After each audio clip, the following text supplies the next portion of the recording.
Kita sambut Bapak Lo Keng Hong. Tepuk tangannya teman-teman. Silakan Pak Lo.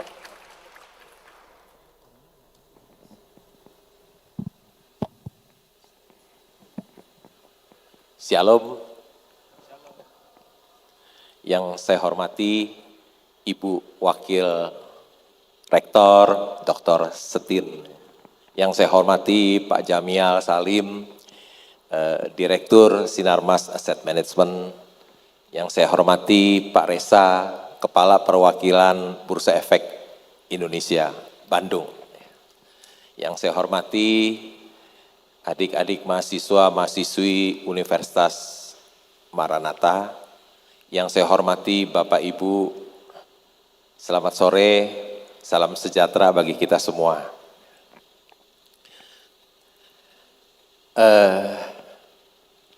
Saya dilahirkan di Jakarta. Sampai sekarang masih tinggal di Jakarta, sudah 63 tahun di Jakarta. Macet ya di Jakarta, hardang, ya, loba rengit, ya dinikmati saja. Saya dulu dilahirkan dari orang yang tidak punya, ya. Rumah saya juga kecil, hanya 4 kali 10 meter. Dindingnya juga bukan dari tembok, tapi dari papan, ya. Rumah saya plafonnya sudah hancur, rumahnya juga di bawah jalan, kondisinya sangat jelek sekali. Ya. Ketika tamat SMA, saya tidak punya orang tua, saya tidak punya uang lagi untuk saya bisa melanjutkan kuliah. Ya, seperti adik-adik mahasiswa bisa kuliah di Universitas Maranatha yang keren, ya, Universitas Kristen Maranatha. Maranatha artinya sampai Tuhan Yesus kembali. Betul ya Bu ya? Ya.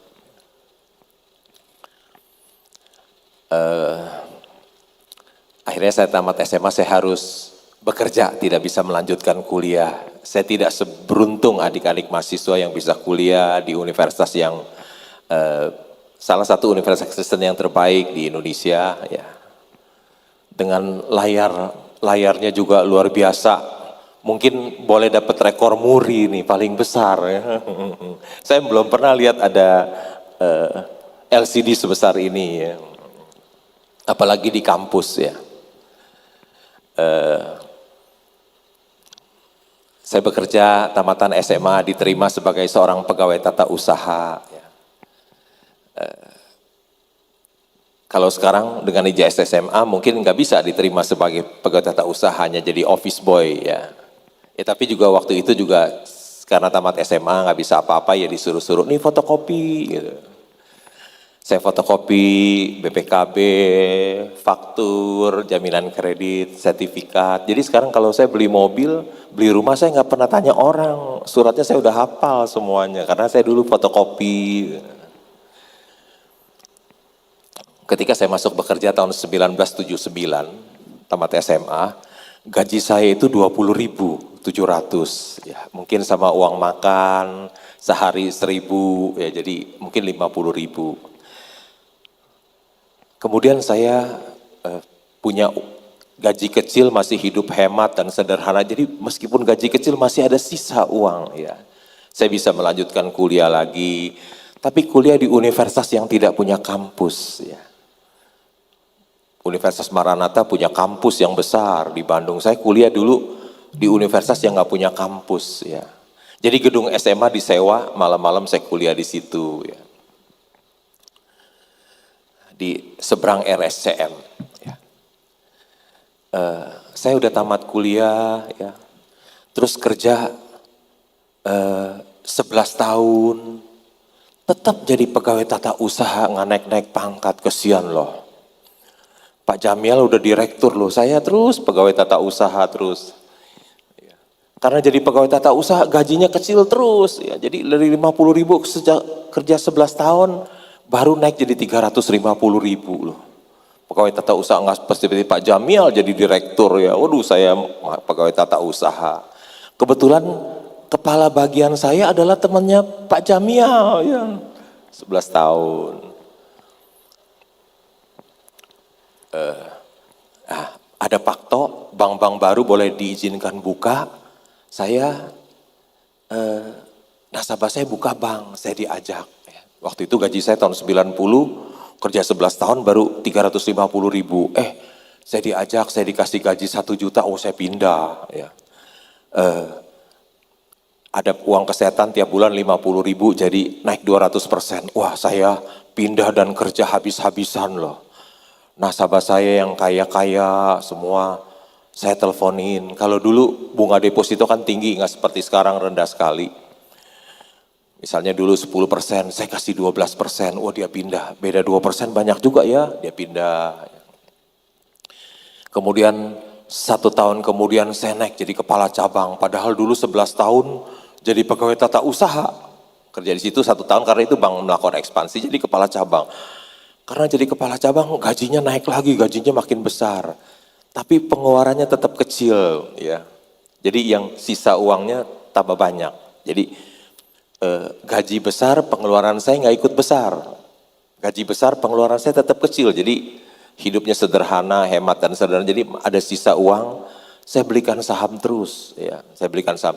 Saya kerja di bank tapi nggak taruh uang di bank. Ya, saya belikan saham terus. Setelah 33 tahun, uang itu jadi besar loh. Jadi besar 33 tahun. Ya.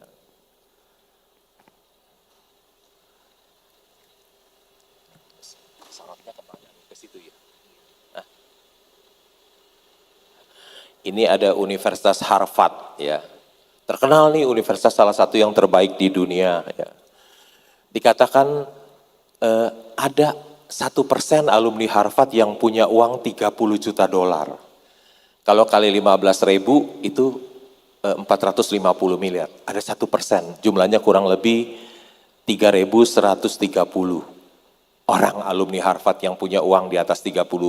Jadi yang 99% uangnya di bawah 30 juta. Hanya yang 1% aja yang jumlahnya 3.130 yang punya uang 30 juta ya, dolar. Saya kuliah, ini saya dan patung John Harvard. John Harvard itu pendiri Universitas Harvard, dia seorang pendeta. Saya kuliah di universitas di Jakarta yang tidak punya kampus. Setiap malam saya kuliah di gedung SMA PSKD di seberang RSCM yang disewa oleh universitas. Tetapi sekarang saya lebih kaya dari 99% lulusan Universitas Harvard.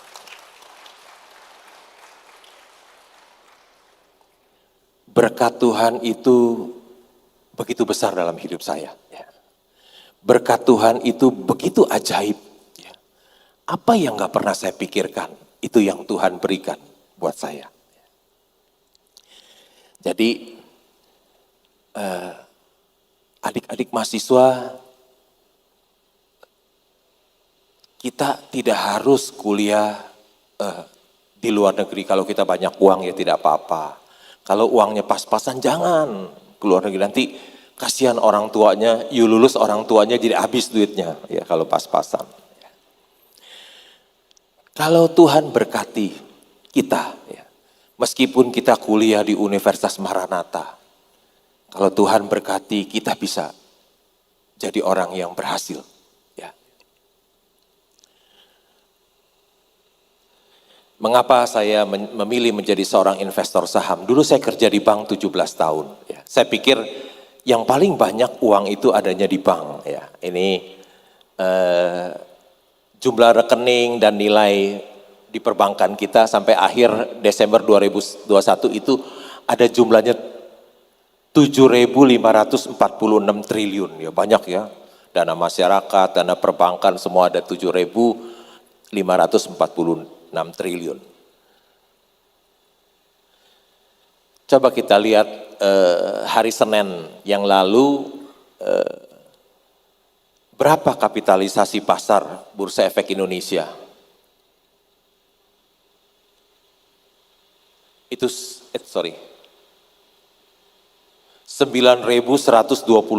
Jadi ternyata saham-saham yang diperdagangkan di Bursa Efek Indonesia itu lebih besar daripada dana masyarakat yang ada di perbankan kita ya. Ini 10 perusahaan di Indonesia yang terbesar. Satu BCA nilainya 982 triliun ya. BRI 682 triliun, Telkom 429 triliun, Bank Mandiri 355 triliun, Astra 234 triliun ya. Kalau kita di bursa ngomongnya nggak jutaan, nggak ngomongnya miliatan, tapi triliun ya, karena ada uang yang besar di bursa itu ya.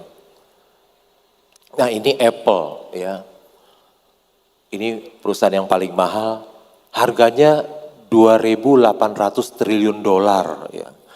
Jadi kalau dikalikan 15.000 jadi berapa tuh? Banyak banget nggak kehitung, bingung hitungnya. Kalau 2.826 itu kali 15.000 itu berapa?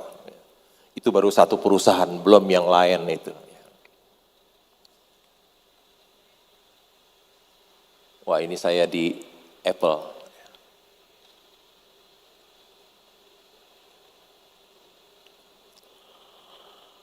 Ini ada orang ya, dia punya saham 10%, Ronald Wayne. Ya. Kalau Apple tadi 2 miliar dolar, ya, dia punya 10%, duitnya itu sekarang kekayaannya ada 200 miliar dolar. Berarti dia orang paling kaya di dunia. Ya.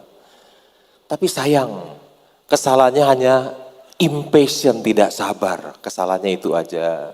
Dia tidak sabar bahwa dia pegang saham wonderful company. Ya. Saham itu tahun 76 hanya dijual 800 dolar loh. Sekarang jadi 200 miliar dolar ya. Coba jualnya ke saya ya. 800 dolar. Kata orang Bandung bilang murah pisan 800 dolar. Sekarang di situ 900 miliar padahal 200 miliar ya. Harta karun kekayaan terbesar yang ada di dunia adanya di pasar modal, bukan di bawah laut. Nilainya nyata dan transparan. Sangat disayangkan bila ada orang yang tidak mengenal pasar modal. Ya. Kalau Bapak Ibu sekalian ingin menjadi orang yang kaya, pasar modal lah tempatnya. Sangat disayangkan loh kalau Bapak Ibu sekalian dalam hidup ini tidak kenal tentang pasar modal. Ya. Di situ ada uang yang sangat besar, ada uang yang sangat besar. Sangat disayangkan kalau Bapak Ibu sama sekali dalam hidup ini tidak kenal pasar modal. Ya. Justru kalau Bapak Ibu ingin jadi kaya, pasar modal lah tempatnya. Di situ ada uang yang sangat besar. Nggak mau kenal pasar modal? Sangat disayangkan. Nggak apa-apa sih, cuman sangat disayangkan aja. Wah ini pembungkus Indomie ya. Saya ketika ada di Abu Dhabi, saya foto pembungkus Indominya ada huruf Arab. Ya. Mengapa saya memilih berinvestasi di bursa saham? Karena perusahaan publik itu menghasilkan produk dan jasa bagi hidup kita. Saya tidak usah jelaskan lagi, tadi Pak Efrel sudah jelaskan. Mengapa saya berinvestasi di Bursa Efek Indonesia? Karena perusahaan publik menciptakan banyak lapangan pekerjaan. Lihat tuh, ada di Astra itu ada 214.000 orang karyawannya. 214.000 yang mendapatkan kesejahteraan dari Astra Internasional.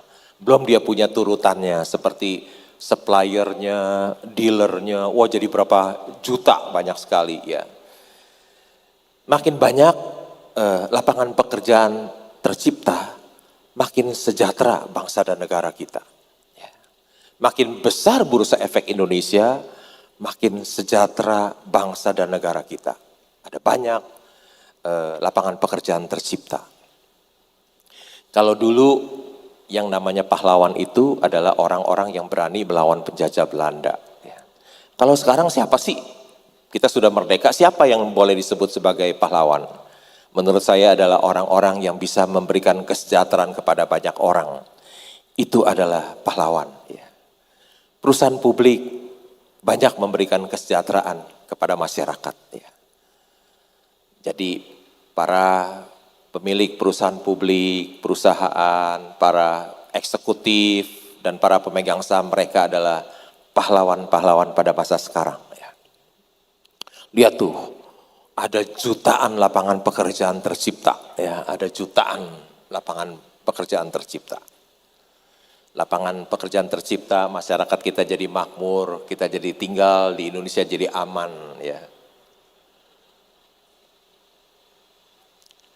Mengapa, yang keempat, mengapa saya memilih menjadi seorang investor saham? Karena perusahaan publik itu adalah pembayar pajak yang besar. Ya. Ini contoh gudang garam. Ya. Tahun 2021 dia bayar cukai 91 triliun. Tahun 2020 membayar cukai 78 triliun. Belum pajak penghasilan badan. Ya.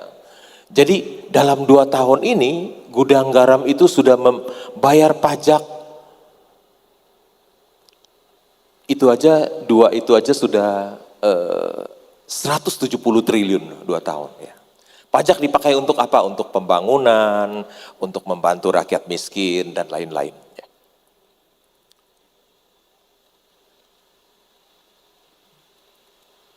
Bayar pajak adalah bukti cinta kita kepada negeri tercinta. Ya. Kalau dulu kita ingin membuktikan cinta kita kepada negeri tercinta ini, kita harus sampai mengorbankan nyawa kita melawan penjajah Belanda. Sekarang nggak perlu korbankan nyawa. Ya. Bayar pajak yang benar. Itu sudah membuktikan cinta kita kepada negeri tercinta. Ya.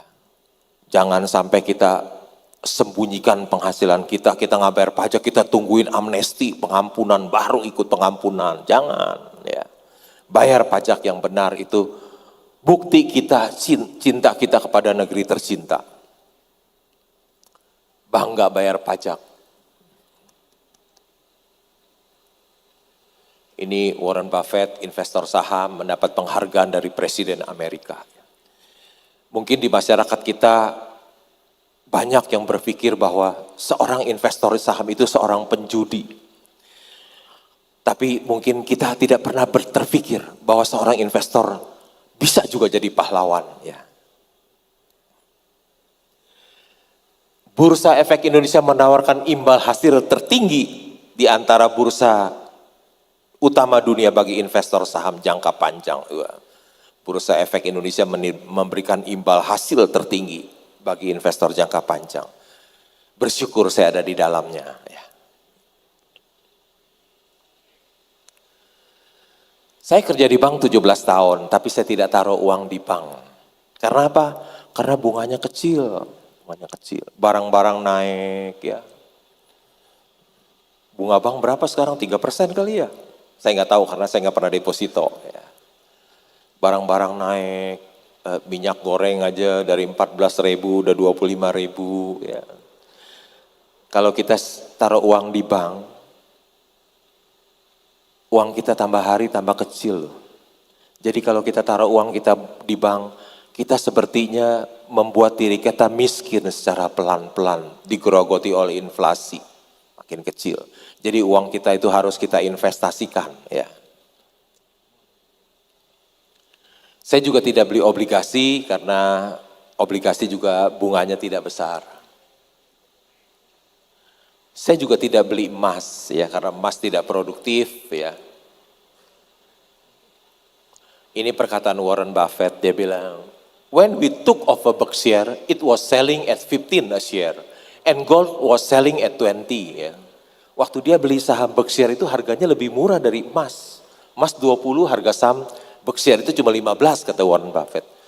Tapi tahun 2019 emas 1.250, sekarang 1.800-an ya. Berkshire 300.000, jadi lebih menguntungkan pegang saham daripada pegang emas kata Warren Buffett. Saya juga tidak pegang dolar ya, padahal rupiah terus melemah terhadap dolar ya. Saya tidak pegang. Ya. Terus rupiah melemah terus terhadap dolar, tapi saya tidak pegang karena saya takut. Biasanya orang yang pegang dolar itu selalu mengharapkan yang buruk yang terjadi. Ya. Jadi saya takut, saya nggak mau pegang dolar. Ya. Dia kalau situasi yang buruk terjadi dia senang, rupiah melemah, dolarnya menguat. Ya. Saya lebih suka pegang saham. Ya. Karena orang yang pegang saham itu selalu mengharapkan yang baik. Ya. Kalau COVID datang, Waduh, hancur sahamnya loh. Hancur lebur. Ya. Kalau situasi yang buruk terjadi, saham hancur. Jadi orang yang pegang saham itu selalu mengharapkan yang baik. Ya. Indonesia negaranya aman, stabil, ya. Ekonominya menguat, daya beli meningkat supaya harga-harga saham juga bisa ikut naik. Ya.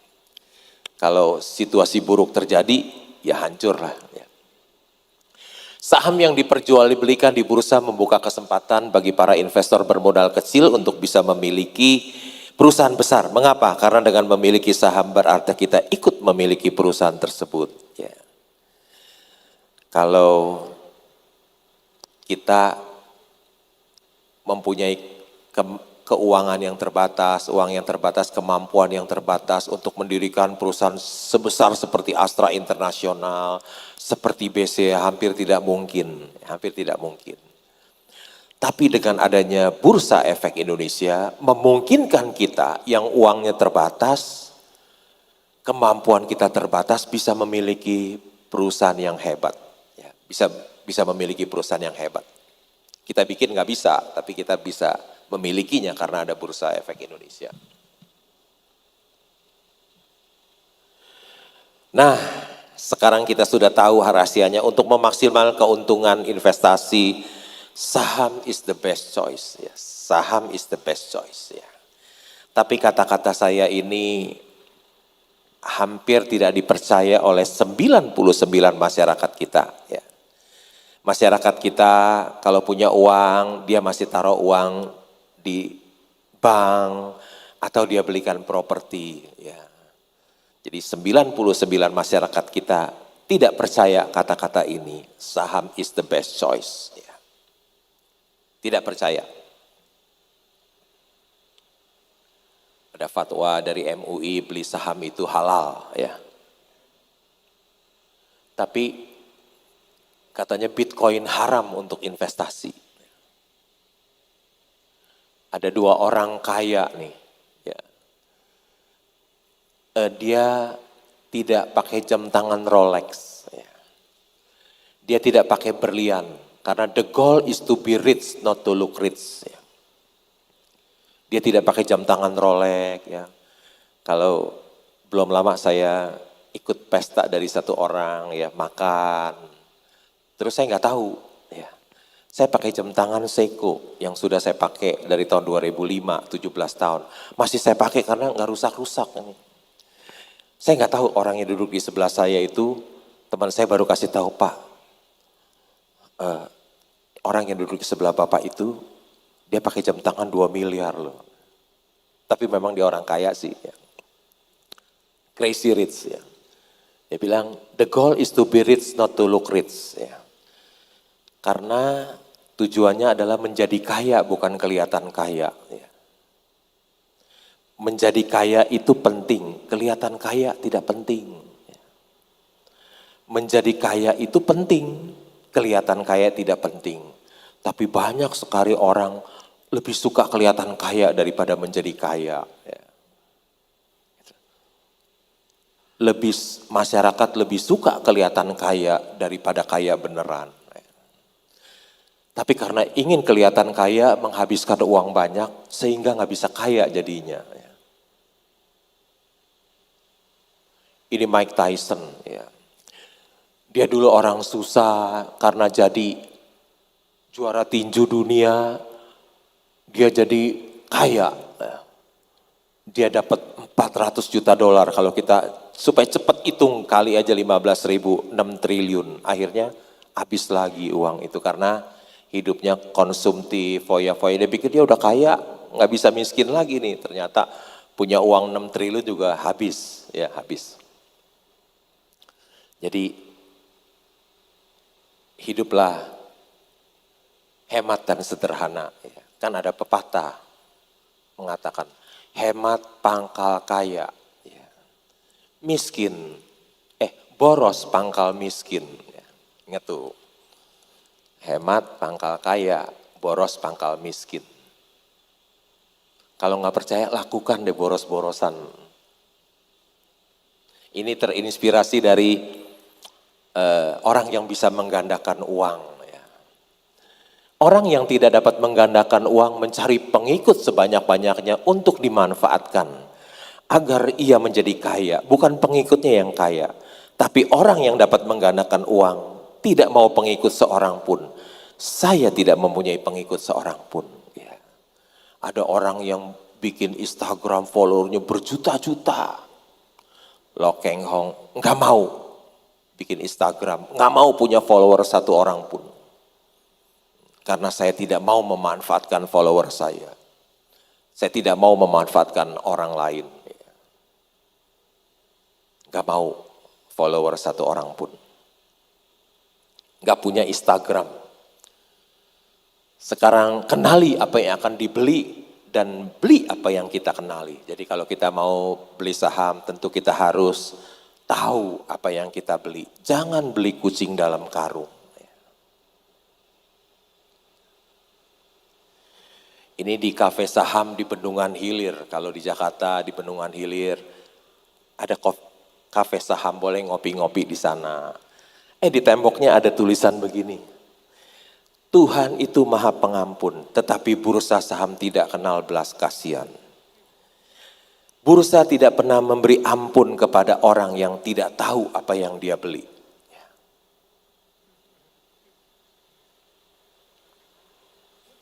Kafe saham di Bendungan Hilir, jangan lupa ya, Tete Tami nanti mampir. Tapi bukan saya punya loh, punya teman. Apa yang harus kita perhatikan kita membeli saham? Ya, jangan pernah membeli saham perusahaan yang dikelola orang yang tidak jujur dan tidak berintegritas. Kalau Anda mempercayakan uang Anda kepada orang seperti ini, uang Anda akan habis. Ya, satu, jangan pernah membeli saham perusahaan yang dikelola orang tidak jujur dan tidak berintegritas. Jangan. Ya, kalau saudara tahu orang ini nggak benar, jangan beli. Belilah perusahaan yang usahanya bagus. Inti contoh perusahaan yang bidang usahanya jelek, keren tapi jelek. Ya. Garuda Indonesia. Malah pindah. Ini tahun 2017, nggak ada belum COVID loh. COVID mulai 2020. Rugi 200 yang paling bawah ya. Rugi 213 juta dolar ya, paling bawah 2017. Belum COVID udah rugi 213 juta dolar. Tahun 2018 juga belum COVID, rugi 175 juta dolar.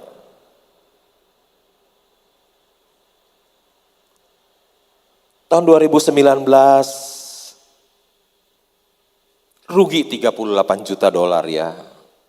Rugi yang dapat diatribusikan kepada pemilik entitas induk. Tahun 2020 ketika ada COVID ruginya 2,4 miliar dolar. Kalau dikalikan 15.000 berapa tuh 2,4 miliar dolar? Banyak deh. Kok maju sendiri? Tahun 2021 rugi lagi. 1,6 miliar dolar. Jadi 2 tahun udah rugi 4 miliar dolar loh. Kali 15.000 berapa? Padahal Garuda itu penumpangnya banyak. Tarif tiketnya mahal. Tetap rugi. Karena rugi jangan beli. Jangan pernah beli. Belilah usaha yang untungnya besar. Jangan beli untung yang kecil ya. Ini Pak Peter Gonta yang ngomong. Jadi bukan saya ya yang ngomong, Pak Peter Gonta. Dia bilang, Komisaris Garuda Peter Gonta sebut Khairul Tanjung rugi 11 triliun. Waduh, kasihan banget rugi 11 triliun ya. Coba sebelum beli ngomong sama saya, pasti nggak bakalan beli.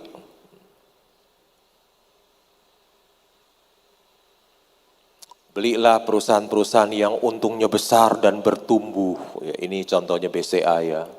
Tahun 2017 labanya 23 triliun, 2018 25 triliun, 2019 28 triliun, 2020 ada COVID, turun banyak kredit macet. Turun juga masih gede, masih 27,1 triliun. 2021 loncat lagi labanya bertumbuh 31,4 triliun ya. Memiliki perusahaan yang untung besar seperti memiliki mesin pencetak uang. Wah enak ya. Kalau kita cetak uang ditangkap polisi loh. Tapi kalau kita memiliki perusahaan yang untung besar, sama aja kita memiliki mesin pencetak uang, sama.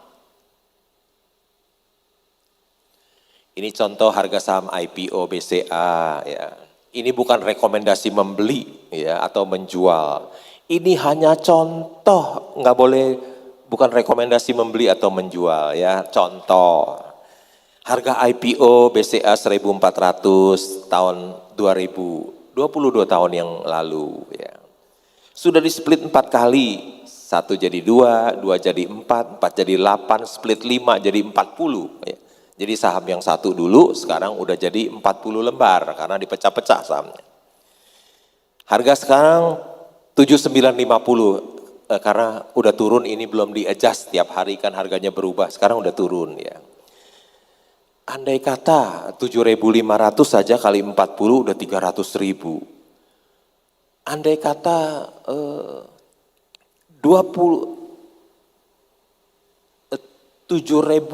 saja udah 300.000 ya. Udah capital gain 20.000% lebih loh, 20.000%. Lebih untung mana beli saham BCA sama deposito di BCA? Deposito BCA kecil banget ya. Berapa sih? Saya nggak pernah taruh deposito di BCA.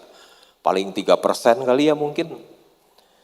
Tapi kalau beli saham BCA 22 tahun untungnya 20.000%. Kalau kita beli 1 juta saham nilainya 1,4 miliar, kita tidur tiap hari santai, nggak usah kerja, santai aja tiap hari, santai. Tidur santai, karena sleeping shareholder kan harus tidur kan, nggak usah ngapa-ngapain. Biarlah nanti direksi, komisaris, kepala manajer, karyawan, semua yang kerja keras tiap hari. Kita pemegang saham tidur aja, punya 1,4. Ketika 22 tahun kita bangun, uang itu jadi berapa loh? Jadi 300 miliar loh. 300 miliar.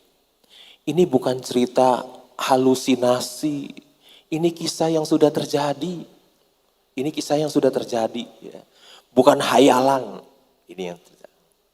Jadi orang-orang yang pegang saham BCA bertahan sampai sekarang, dia jadi orang yang kaya loh.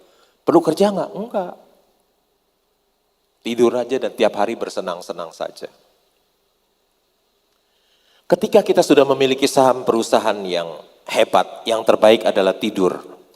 Investor saham yang tidur bukan saja akan mendapatkan cuan yang besar, tidur juga bisa meningkatkan imunitas sehingga bisa terhindar dari COVID-19.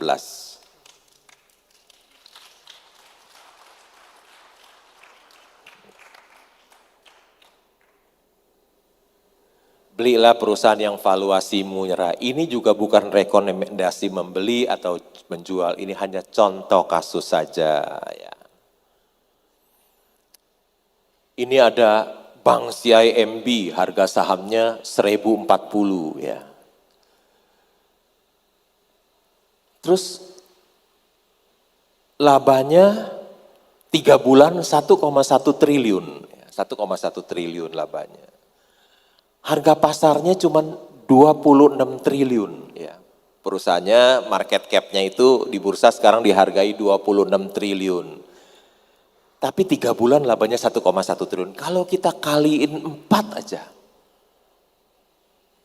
udah 4,8 triliun. Labanya 4,8 triliun, harga market cap-nya 26 triliun. Ya. Sedangkan kalau kita lihat yang satu lagi, Bank Jago. Ya. Harga sahamnya 9.000, market cap-nya 124 triliun. Labanya cuma 18 miliar. Tadi Bank CIMB labanya 1,1 triliun, ini cuma 18 miliar. Kalau kali 4 juga paling 80 miliar, tapi kapitalisasi pasarnya 124 triliun. Ya.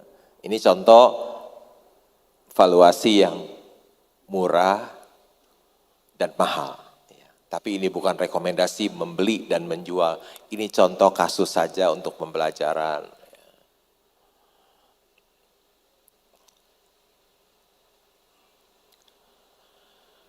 Wah sekarang batu bara lagi booming ya. Dari $50 mungkin sekarang $390 per ton ya. Saya pernah mengunjungi Kideko Jaya Agung ya. Punya tambang batu bara terbesar nomor 3 di Indonesia. Kebetulan kontraktornya adalah Petrosi. Saya punya 15% saham di Petrosi ya.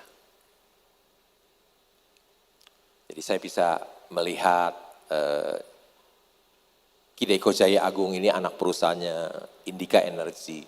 Petrosi juga anak perusahaannya Indika Energy. Ini laporan keuangannya. Tahun 2016 saya pernah saham ini turun ke 110, ya 110. Jumlah sahamnya ada 5,2 miliar, 5 miliar 210 juta saham. Jadi kalau kali seratusan kurang 110 kurang lebih 550 miliar. Ya. Market cap-nya hanya 550 miliar. Tapi kalau kita lihat ekuitasnya, modalnya masih ada 667 triliun. Ya. Kalau kita kalikan 15.000 ada 9T loh. Market harga pasarnya hanya 550 miliar, tapi perusahaan itu masih ada modal 9 triliun lebih. Wah ini salah harga. Ya. Ini artinya Mercy yang dijual harga bajai. Lo Keng Hong, apa yang dilakukan Lo Keng Hong? Dia membeli. Saya order saham saya ke pialang saya, tapi bukan di Sinarmas, pialang yang lain.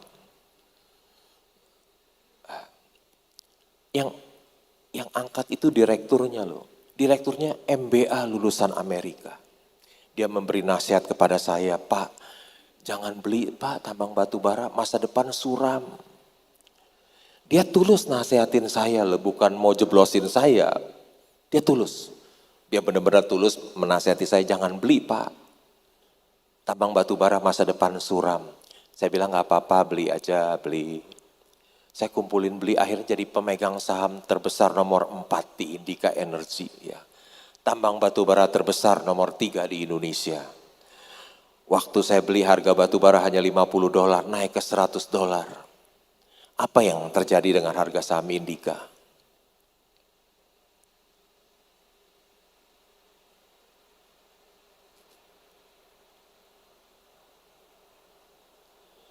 Harga sahamnya dari 106.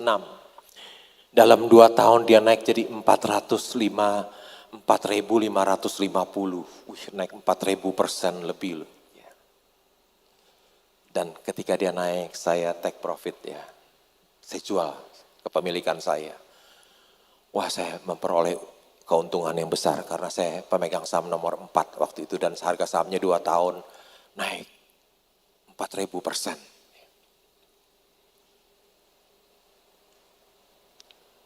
Invest in bad time and sell in good time and you will get rich. Ya. Ini pepatah yang sederhana, kalau kita lakukan kita bisa jadi orang kaya loh. As simple as that, ya, sederhana seperti itu. Mau jadi kaya itu mudah loh. Kalau in bad time, waktu bad time, semuanya murah. Kita beli ini invest. Tapi nanti satu hari dia pindah jadi good time. Semuanya jadi mahal naik. Kita jual dan kita jadi orang kaya. Menjadi orang kaya itu as simple as that. Semudah seperti itu. Nah, awal 2017 saya membeli saham Indakiat di harga 1.000. Sekarang naik ke 20.000.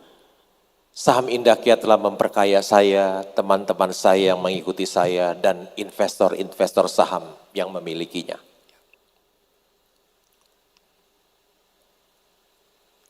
Ini ada koruptor bilang, wah, uang korupsi gua kalah banyak. Uang korupsi gua kalah banyak, pastilah. Ya.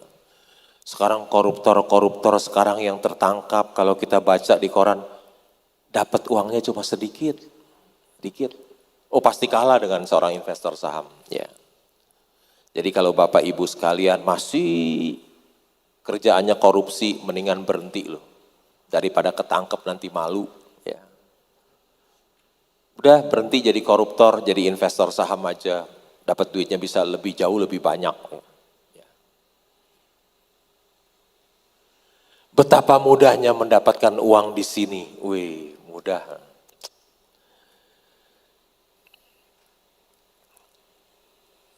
Nggak usah kerja keras, kita jadi sleeping shareholder santai aja tiap hari, ya. Dapat uang banyak.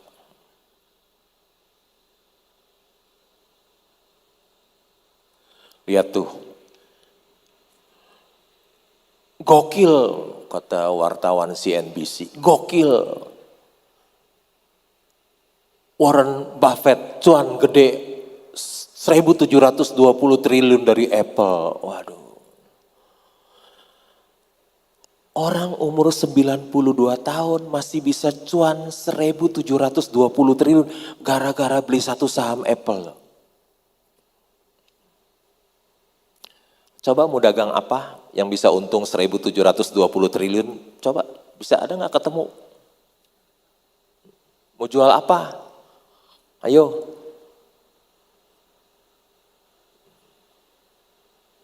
Coba pikirin deh mau jual apa yang bisa untung, beli terus nggak ngapa-ngapain, sleeping aja, tidur aja, cuannya 1.720 triliun. Yuk kerja keras, buka usaha, belum tentu bisa untung. Tiap hari sibuk pikirin usaha dari pagi sampai malam, belum tentu bisa untung. Jangan-jangan rugi loh. Bisa. Udah gitu orang 92 tahun masih bisa cuan loh 1.720 triliun loh. Begitu mudah mendapatkan uang di bursa efek. Ciri-ciri investor saham hebat katanya, ini dari bisnis.com ya. Tidak cari uang dari member premium. Ya. Tidak memiliki follower, tidak mencari uang dari seminar, tidak mengelola uang orang lain, beli saham berdasarkan fundamental, 90% hartanya di saham bukan di properti. Ya. Saya pernah visit tambang batu bara yang terbesar di Indonesia, Kaltim Primakol. Tuh tambangnya salah satu pitsnya besar. Ke sana turun di airport naik pesawat kecil ya. Ini ada 1.001 macam investasi, strategi investasi di bursa efek, di bursa saham. Tapi satu yang saya sampaikan, ini yang terbaik, namanya Rip Van Winkle Investing. Ya. Disebut juga buy and hold. Rip Van Winkle adalah tokoh dalam novel karya Washington Irving 1819. Ia suka tidur. Suatu hari ia tidur di bawah sebuah pohon dan baru bangun 20 tahun kemudian. Setelah mendusin ia menyadari bahwa segala sesuatu telah berubah. Istrinya yang galak dan para sahabatnya telah meninggal. Ini mungkin ajaran baru ya. Kalau kita dengar dari orang tua, kita selalu mengajarkan kita kerja keras, kerja keras, kerja keras. Ya. Kerja. Ini ajaran baru. Ada saatnya ketika tidak mengerjakan apapun, merupakan suatu bentuk kecerdasan investasi. Ya. Investor yang bijak dapat menghasilkan uang ketika dia tidur. Tidur adalah jalan untuk meraih kekayaan. Tidak bertindak adalah suatu tindakan yang bagus jika kita sudah memiliki saham perusahaan hebat. Ya, ajaran baru nih. The Tao of Warren Buffett. Ya. Buku itu sudah saya baca 6 kali, mungkin akan baca sampai 10 kali. Makin baca, makin dapat, ajarannya makin meresap. Strategi Warren Buffett ke-44 ya. Do nothing investing. Ya. Warren Buffett dan partnernya Charlie Munger mempraktekkan do nothing investing. Ya. Wah, dia jadi salah satu orang terkaya di dunia dengan uang 100 miliar dolar hanya melakukan do nothing investing. Investasi yang tidak melakukan apa-apa. Hanya santai aja. Ya. Strategi Warren Buffett ke-7. Tidur itu kaya. Ya. Our portfolio show little change We continue to make more money when snoring than when active.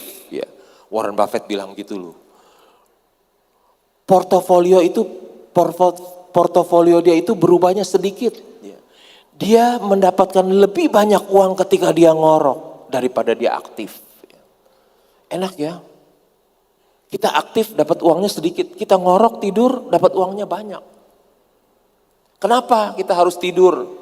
Karena kalau nggak tidur kita akan tergoda untuk menjual saham kita. Baru naik sedikit, udah nggak tahan udah jual, take profit. Kapan kita jadi long term? Ketika saham kita nyangkut, baru kita jadi long term. Kalau saham kita naik sedikit udah nggak tahan, udah buru-buru jual. Wah happy, seneng, cuan sedikit happy. Cuan rugi banyak, hold terus. Jadi orang investor saham itu, biasanya pemain saham itu dia orang yang berani rugi, takut untung. Rugi pegang terus, untung buru-buru jual.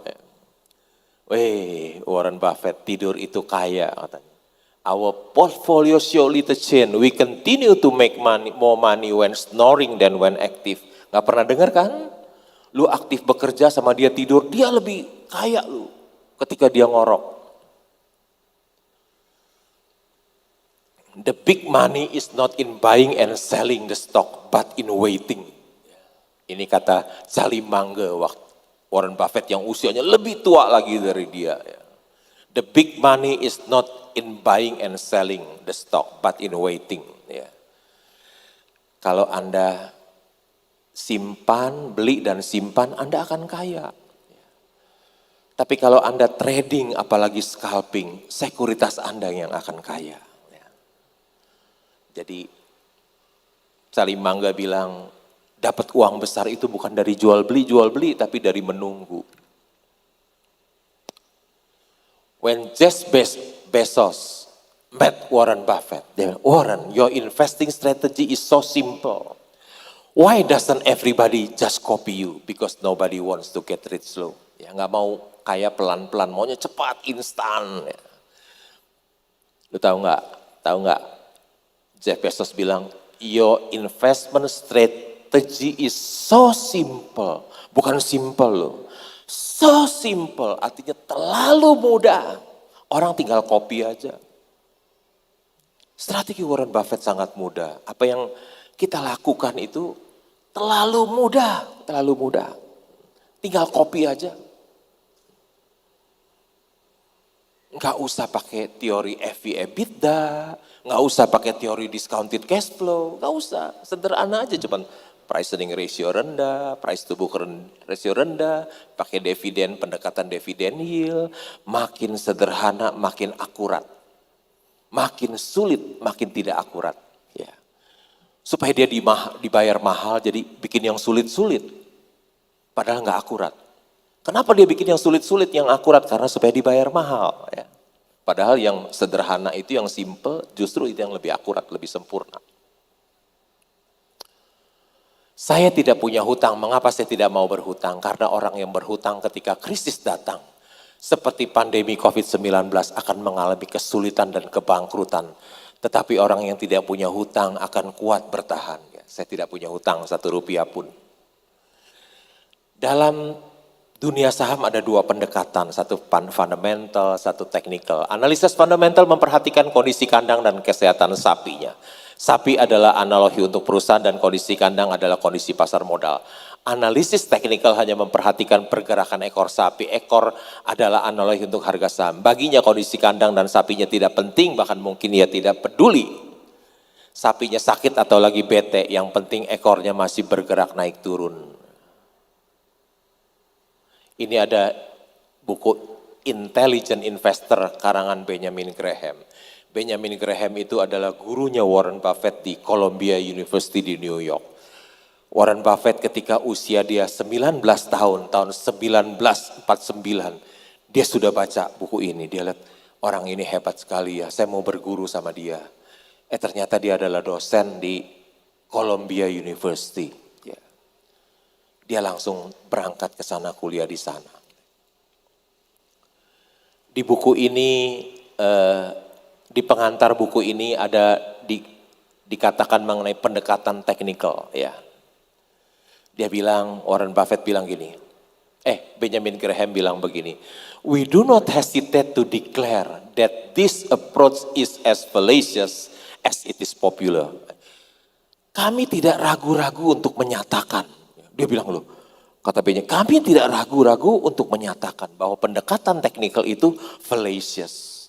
Karena saya nggak pernah kuliah di luar negeri, jadi saya buka kamus Hasan Sadli, bahasa Inggris Indonesia. Ternyata Hasan Sadli menerjemahkan kata fallacious ini adalah tidak benar, keliru dan menyesatkan. Ya, pendekatan teknikal itu tidak benar, keliru dan menyesatkan. Itu kata Benjamin Graham, gurunya Warren Buffett. Kalau Bapak Ibu tidak percaya, lakukan saja selamanya. Tidak apa-apa, yang rugi saudara sendiri bukan saya. Saya sudah kasih tahu apa yang Benjamin Graham katakan. Ini buku yang terbaik ya. Dari 24 strategi investasi sederhana dari Warren Buffett. Warren Buffett juga mengatakan, menurut Warren Buffett, analisis yang hanya didasarkan pada grafik, volume dan pergerakan harga tidak berarti apa-apa kecuali omong kosong tidak bermakna. Ya. Kalau Bapak Ibu mau pelajari pendekatan teknikal, silakan tidak apa-apa. Tapi ingat peringatan dari Warren Buffett mengatakan itu pendekatan yang omong kosong dan tidak bermakna. Ingat, mau dipelajarin seumur hidup juga nggak apa-apa. Abaikan aja perkataan Warren Buffett yang mengatakan pendekatan teknikal itu omong kosong dan tidak bermakna apa-apa. Kalau saudara mau pelajari terus, silakan, tidak apa-apa. Ini strategi Warren Buffett ke-55 mengatakan tidak perlu analisis teknikal. I realized that technical analysis didn't work. Saya dapat kehormatan ya, membuka perdagangan saham yang nilainya 9.000 triliun itu loh.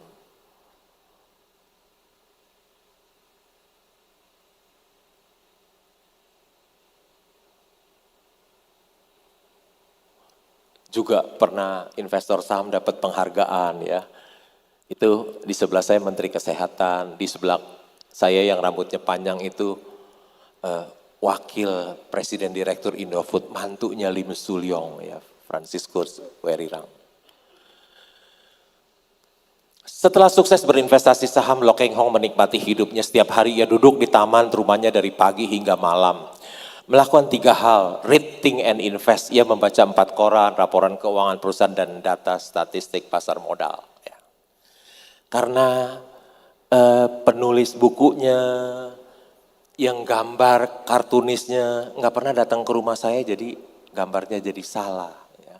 Harusnya rumah saya seperti ini. Nah, tuh rumah saya.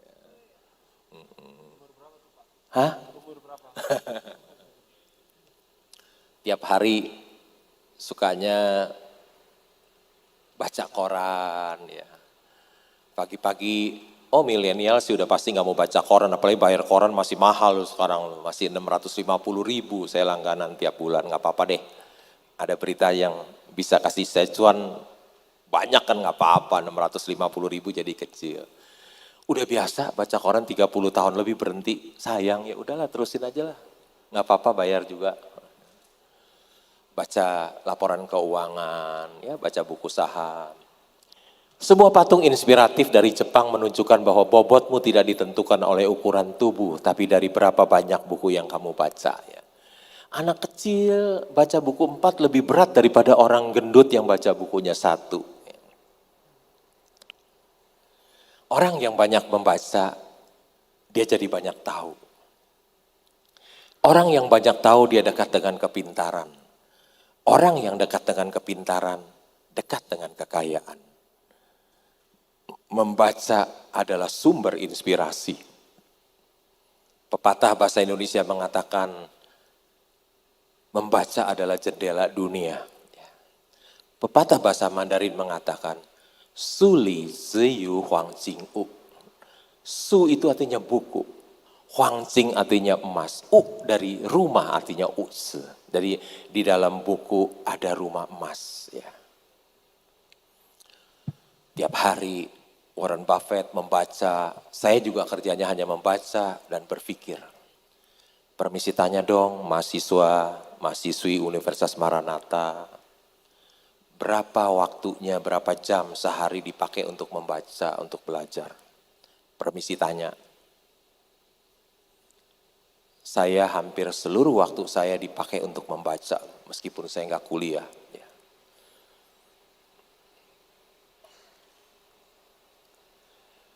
You have to read a zillion corporate annual report and their financial statement. Ini Warren Buffett loh. Baca annual report, zillion itu saya nggak tahu bahasa Indonesianya apa. Udah saya tafsir sendiri aja, artinya banyak sekali. Artinya banyak sekali. Kalau orang Bandung bilang, loba pisan, ya betul, loba pisan. Zillion, ya. Warren Buffett tiap hari bacanya laporan keuangan. Ya. Saya kasih tahu rahasia, ya. Kalau ingin jadi seorang investor saham yang berhasil, bacalah laporan keuangan. Ya. Anda tidak akan bisa menjadi seorang investor saham kalau Anda tidak baca laporan keuangan.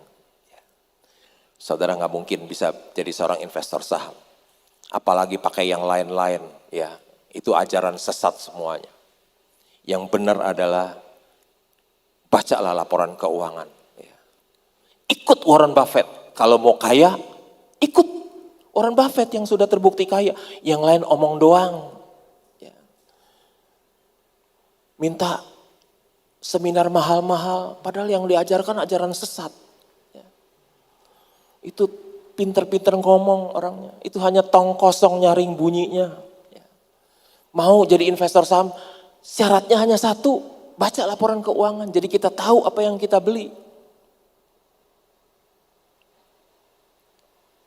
Udah dikasih tahu nih rahasia sukses. Berusia 100 tahun tapi masih dibutuhkan. Mau kerja sampai 100 tahun? Gak pensiun kerja terus. Tadi udah dikasih tahu sama Sekar ya kalau gak salah ini ya. Tuh, if you don't find a way to make money while you sleep, you will work until you die. Kalau Anda tidak bisa menghasilkan uang ketika tidur, Anda harus kerja loh sampai mati, kerja terus. Nggak boleh berhenti, begitu Anda berhenti langsung miskin. Dikatakan ada 5 hal yang saya tidak punya. Apa sih yang kebanyakan orang punya yang saya tidak punya? 1, saya tidak punya kantor loh. Ini teman-teman kita dari Sinarmas semuanya tiap hari ngantor di Sinarmas. Saya nggak punya kantor. Tiap hari di rumah. Oh ternyata saya pemerintah suruh WFH. Saya udah duluan WFH loh. Saya sudah WFH 26 tahun. Orang-orang baru 22 tahun aja udah, waduh rasanya udah nggak kerasan ya. Lo Keng Hong sudah WFH 26 tahun nggak punya kantor. 2, saya nggak punya pelanggan satupun, nggak ada produk yang saya jual, saya nggak punya produk, nggak ada kantor, nggak ada karyawan satupun, nggak punya pelanggan satupun, nggak punya karyawan satupun, sekretaris nggak punya, staf keuangan nggak punya. Kalau orang sudah Pak email, mohon maaf ya gaptek nggak bisa email, jawab gitu aja. Ke bank transfer pakai online, tapi online itu kan ada limitnya. Transfer saya besar-besar, jadi nggak cukup limitnya, jadi mesti datang juga ke bank. Nggak punya staf keuangan, datang sendiri. Jadi kenal tuh sama orang bank semuanya. Nggak punya apa lagi ya? Saya nggak punya bos 1 orang pun loh. Saya nggak punya partner 1 orang pun, sendirian. Yang kelima, saya nggak punya utang 1 rupiah pun. Ya, ada 5 hal yang saya nggak punya, yang kebanyakan orang punya. Nggak punya kantor, tiap hari di rumah.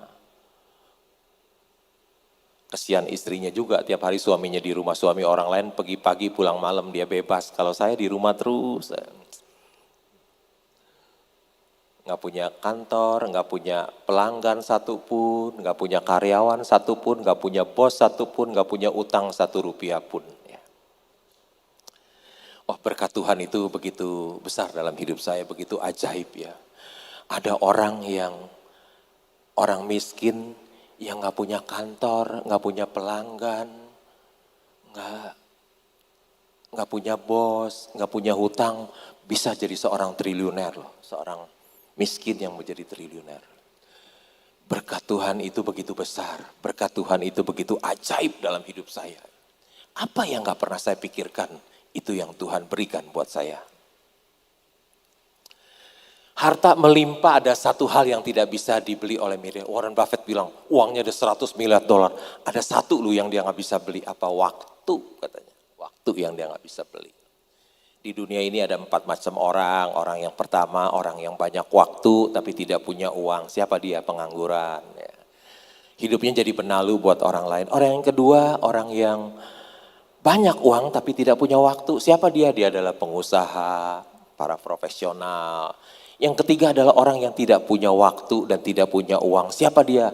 Dia adalah yang gajinya kecil, UMR, habis bulan duitnya juga habis. Ya. Dan orang yang ketiga ini yang tidak punya waktu, tidak punya uang, jumlahnya paling banyak, signifikan paling banyak. Yang keempat adalah orang yang bukan hanya punya uang banyak, tapi juga punya waktu banyak. Dia siapa? Dia adalah sleeping investor, investor yang tidur. Dia punya waktu banyak, nggak kerjain apa-apa soalnya hanya disuruh tidur saja.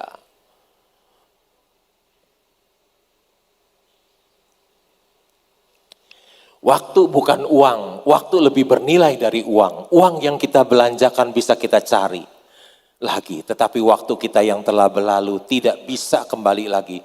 Waktu adalah hidup kita. Seorang investor saham bisa memiliki banyak uang dan banyak waktu. Punya dua, seorang investor saham. Dua-duanya punya. Being rich is having money, being wealthy is having time. Kerjanya apa? Katanya kerjanya sekarang Lo Keng Hong nggak ada kerjaan ya, jalan-jalan aja, traveling. Oh sampai ke sini loh, Cape of Good Hope. Waktu kita SD itu ada pelajaran Tanjung Harapan. Letaknya jauh di benua Afrika paling ujung. Ada Tanjung Harapan, sampai ke Tanjung Harapan. Jauh lu ke sini, udah sampai nggak ada apa-apa ya. Itu nggak ada apa-apa. Bagusan ke Ancol, deket lagi banyak macam-macam ya. Kenapa ya namanya terkenal ya Tanjung Harapan sampai ke buku di SD kita baca. Pernah ikut shareholder meeting di Berkshire Hathaway di Omaha bersama dengan Warren Buffett. Ya. Ini rumahnya Warren Buffett ya, di Omaha. Orangnya sederhana. Pas waktu saya datang, di seberangnya, percis seberangnya loh, hadap-hadapan begini loh percis. Ada pelang dijual. Oh, saya bilang, apa ini rumah ini untuk saya ya? Kemudian saya berpikir, bulan Maret 2020 saya mau terbang ke situ saya bayar. Kan kalau beli dolar kan maksimum 25.000. Saya minta Pak Jamil, Pak, Bapak bantuin saya ya, pakai Dairy Group Indakiat lah yang jual ke saya atau siapa. Saya perlu uang dolar besar ya buat beli rumah di situ. Ya, udah siapin uang. Pak Jamil bilang, iya siap saya bantu. Ya, sahabat saya soalnya. Siap saya bantu. Covid datang Maret 2020 jadi saya tunda keberangkatan. Saya nggak jadi deh. Kalau enggak saya hampir jadi Warren Buffett neighbor, tetangga orang hadap-hadapan tiap hari ketemu. Tapi sekarang udah tertunda 2 tahun ya. Udah tertunda 2 tahun terus katanya di Amerika banyak orang benci orang Asia jadi takut ke Amerika ya. Jadi keinginan itu mulai berkurang.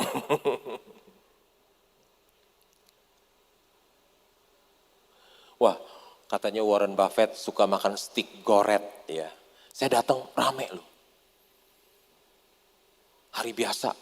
Seperti restoran Pandan Wangi. Ya, tadi saya makan di Pandan Wangi, rame, penuh. Itu makan di steak goret juga penuh. Saya tahu melalui baca buku Warren Buffett suka makan di steak goret di private room. Ya. Terus saya tanya manajer, ada tempat private roomnya Warren Buffett biasa duduk situ? Ada, dia bilang, kosong kamu mau duduk situ? Ya boleh deh, saya duduk situ, saya makan steak. Ya. Cuman orang bule makannya berat tuh segitu tuh. Gede banget, makan separuh. Udah gak habis rasanya mual gitu ya. Oh, ada istrinya John McCain datang ke Indonesia. John McCain itu kandidat presiden Amerika yang kalah sama Obama. Ya. Dia datang, investor saham diundang makan malam loh sama beliau. Ya. Tuh istrinya John McCain. Wah saya berkesempatan melihat Gosowong Gold Mine, tambang batu bara, tambang emas di Halmahera. Halmahera. Saya bisa lihat bagaimana emas itu diambil, ya, diledakkan pakai bom, batuannya diambil, diolah, dibakar sampai jadi emas murni. Wah prosesnya saya lihat semuanya, tinggal 4 hari di Halmahera. Ya. Wah ini yang punya Raja Emas, ya. Punya emas satu gunung. Ya. Saya pergi ke sana naik private jet, tapi bukan saya yang bayar, beliau yang bayar. Karena dia punya emas segunung kan, saya diundang ya saya datang. You will never change your life until you change something you do daily. The secret of your success is found in your daily routine. Jadi rahasia suksesmu itu tergantung dari apa yang kau kerjakan setiap hari. Jadilah pelaku pasar modal yang berintegritas dan beretika, maka Anda akan dihormati masyarakat.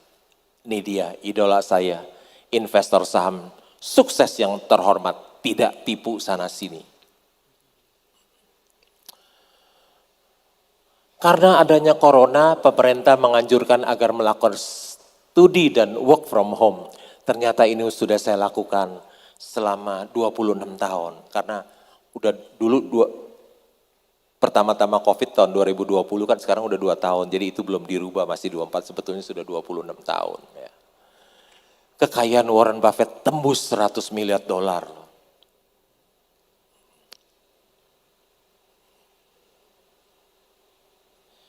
Kalau adik-adik mahasiswa, Bapak Ibu sekalian, berinvestasi di pasar modal, ya. Hidup hemat dan sederhana, uangnya terus diinvestasikan. Satu hari, uang Bapak Ibu sekalian, ada kemungkinan seperti Warren Buffett punya uang 100 miliar dolar. Ya. Kalau Warren Buffett bisa, kenapa mahasiswa-mahasiswi Universitas Maranatha tidak bisa? Pasti bisa. Karena strategi investasi dia dibilang sama Josh Bezos so simple.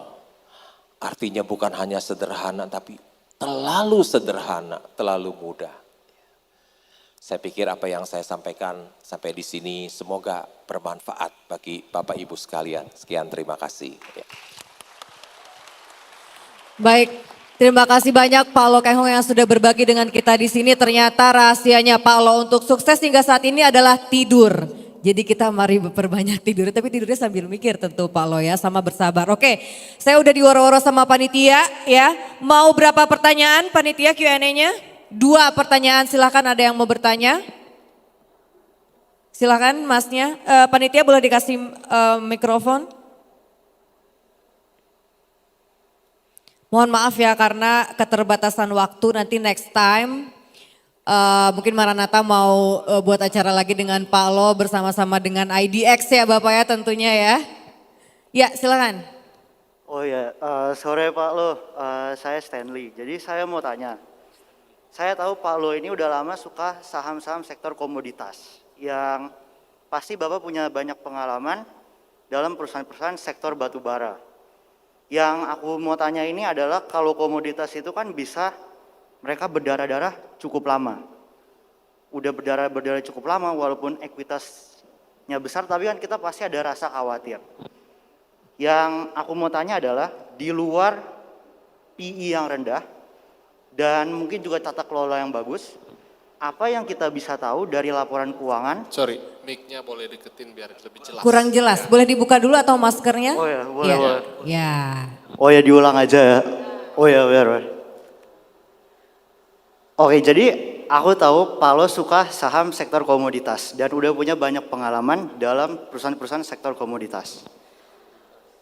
Salah satu yang Palo suka ini kan batu bara. Ada MBSS, PTRO, INDY. Dan terakhir saya dengar ada anaknya Palo udah dapet Tribagger dari ABMM. Yang saya mau tanya ini, perusahaan sektor komoditas kan kalau rugi kan bisa lama tuh Pak. Bisa rugi lama, tiba-tiba dia bakal untung yang cukup besar. Dan di sana ada turnaround. Tapi yang pasti kita kan ada kekhawatiran di saat dia rugi-rugi terus, walaupun ekuitasnya sangat besar dan mungkin kapitalisasi pasar jauh di bawah ekuitasnya.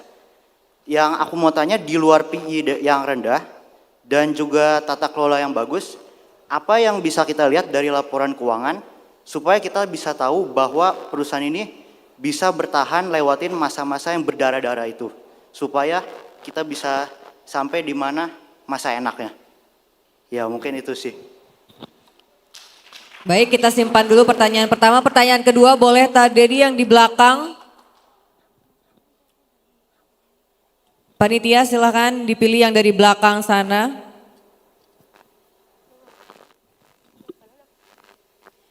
Silakan yang milih panitia aja. Nanti saya diprotes ya. Ya, selamat sore Palo. Perkenalkan saya Geraldus dari SBM ITB. Tadi murid Pak Erman ngelihat juga ya.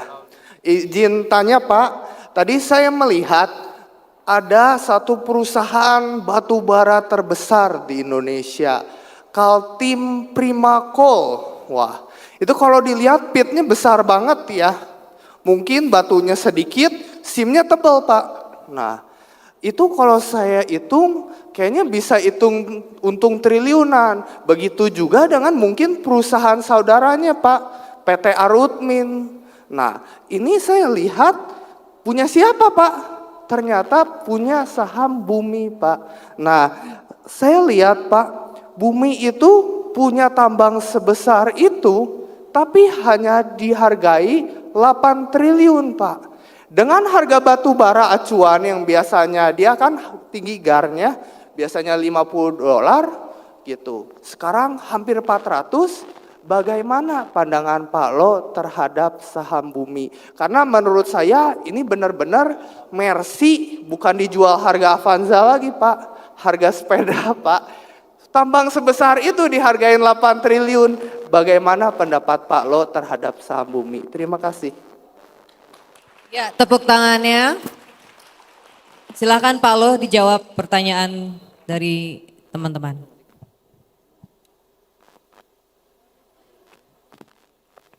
Terima kasih untuk pertanyaannya, Stanley. Ya. Bagaimana saya dikatakan suka komoditas benar? Ya, saya ada untung besar di Indika Energy, ya, itu tambang batu bara terbesar nomor 3 di Indonesia. Saya juga untung di Pulp and Paper, di Indakiat Pulp and Paper. Itu juga Pulp and Paper juga komoditas. Ya.